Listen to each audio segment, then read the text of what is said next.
मित्रांनो, श्री स्वामी समर्थ, जय श्री महाकाल।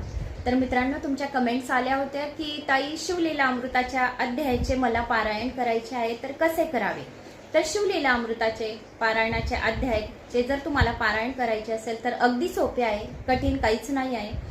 सकाळी जर तुम्हाला शक्य होईल तर तुम्ही सकाळी अंघोळ झाल्यानंतर सुद्धा तुम्ही या अध्यायाचं पारायण करू शकता। शालिनी भक्तिसागरवर माझा हा अध्याय आलेला आहे आणि मी स्वतः सुद्धा या अध्यायाचे खूप वर्षापर्यंत 15 वर्षापर्यंत मी या अध्यायाचे पारायण केले होते माझ्या मुलासाठी। माझा मुलगा अभ्यासात अतिशय हुशार बिलकुल नव्हता, अभ्यासच करायचा नाही। मी खूप रडायची अक्षरशः माझ्या मुलासाठी। तर मग मला एका ब्राह्मणांनी सांगितलं की तुम्ही तुमच्या मुलासाठी या अध्यायाचं पारायण करा, पण प्रदोष कालावर करा तुम्ही। तर मी गेल्या 15 वर्षापासून मी माझ्या मुलासाठी या अध्यायाचं पारायण, अजून सुद्धा माझा प्रदोष काल टळत नाही। मी सहसा जेवढं शक्य होईल तेवढं तुमच्यापर्यंत कथा पोहोचून देते, पण प्रदोष कालावरच मी पूजा करते माझी। तर हातात पाणी घ्यायचं, संकल्प करायचा प्रदोष कालावर। याच्या तुम्ही ज्या वेळेस बसणार तोच टाइम ठेवायचा, एकच टाइम ठेवायचा, म्हणजे आपण आवाज देता बरोबर भगवान शिव आपल्यासाठी धावत पळत येतात, तर ते बरोबर धावत पळत येतील।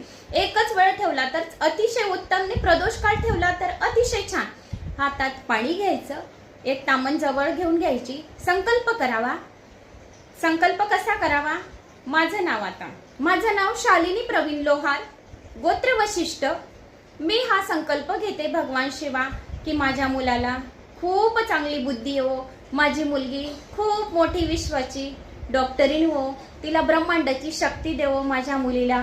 आता ती सर्जन होत आहे तर तिला एवढी शक्ती दे भगवान शिवा, तू एवढी शक्ती दे की सारे ब्रह्मांडाची शक्ती तू माझ्या मुलीला, माझ्या मुलाला, माझ्या पतीला दे। त्यांचे सतत तू रक्षण कर, स्वयं त्यांची रक्षा कवच बनून राहा आणि सर्व मनातल्या इच्छा कामना पूर्ण कर। कधी कोणाचे मन आम्ही दुखू नये, कितीही आमच्याजवळ पैसा आला तर आम्ही कधी गर्व करू नये।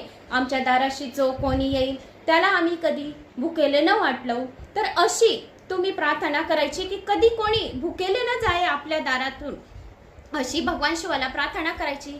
हातात पाणी घ्यायचं, संकल्प करायचा यथाशक्ती। तुम्हाला जे करायचं असेल, जे बोलायचं असेल, आपल्या भोळ्या शक्तीने, भावनेने भगवान शिव नक्की प्रसन्न होतात। म्हणजे आपण जे काही संकल्प केलेला आहे ते पाणी आपण तामणात सोडून द्यायचं आणि अध्यायाला सुरुवात करायची। जर तुम्हाला वेळ असेल तर पार्थिव शिवलिंग बनवा, नाही तर जी मंदिरात शिवलिंग असेल तिचंच तुम्ही अगोदर पाण्याने, दुधाने, मधाने अभिषेक करा।